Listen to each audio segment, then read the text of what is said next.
ओम शांति। संकल्पों के अनुशासन का नाम है योग। योग एक प्रकार से मन, वचन और कर्म का आध्यात्मिक अनुशासन है।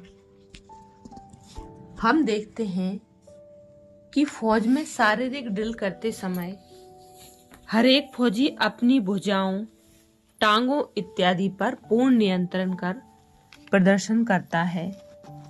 उसके कदमों और भुजाओं का दूसरे फौजियों के कदमों और भुजाओं की गति के साथ एक तालमेल होता है और जिस समय उसे रुकने के लिए आज्ञा दी जाए उसी समय ही वह अनुशासनबद्ध होकर रुक जाता है। उसे जिधर मुड़ने के लिए कहा जाए वह एक सुंदर ढंग से उधर ही मुड़ जाता है। इसी प्रकार योगी का अपने मन पर पूर्ण नियंत्रण होता है और वह अपनी कर्मेंद्रियों के संबंध में भी अनुशासन का पालन करता है, जिनकी गणना यम नियमों के अंतर्गत होती है और वह जब चाहे अपने मन को अपने कारखाने या मकान दुकान से हटाकर परमात्मा में एकाग्र कर सकता है और जब चाहे तब कार्य व्यापार में भी प्रवृत्त हो सकता है।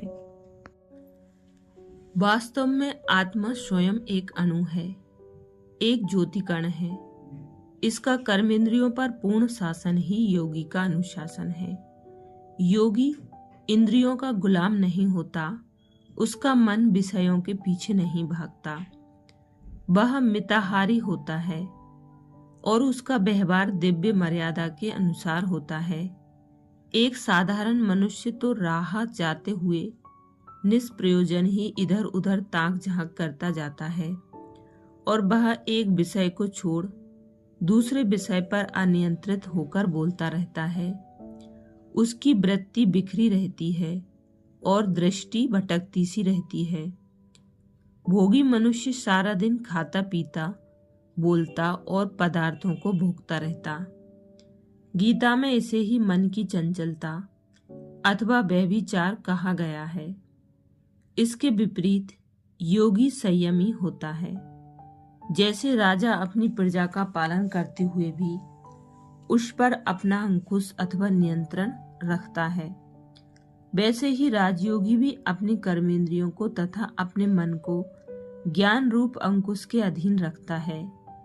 तनिक सोचिए कि यदि ऊंट की नकेल न हो तो सवार की क्या गति होगी, अथवा यदि कोचवान घोड़े की लगाम अपने काबू में न रखे तो रण में वह कहां जाकर उतरेगा। ठीक इसी प्रकार आत्मा को चाहिए कि वह भी अपनी कर्मेंद्रियों रूपी घोड़ों की बागें ज्ञान निष्ठ बुद्धि के बस में रखे।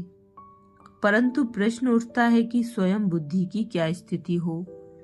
बनाने के लिए जरूरी है कि कर्मेंद्रियों द्वारा कोई अत्याचार, भ्रष्टाचार या पापाचार ना हो। इसके लिए कर्मेंद्रियों पर नियंत्रण जरूरी है।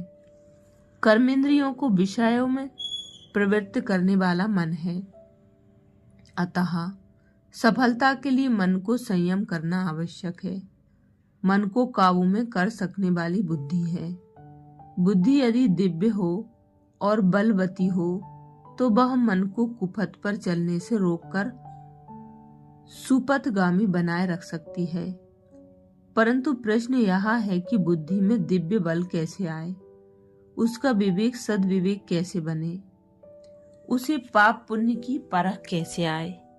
इसी के लिए ही योग रूप साधन है।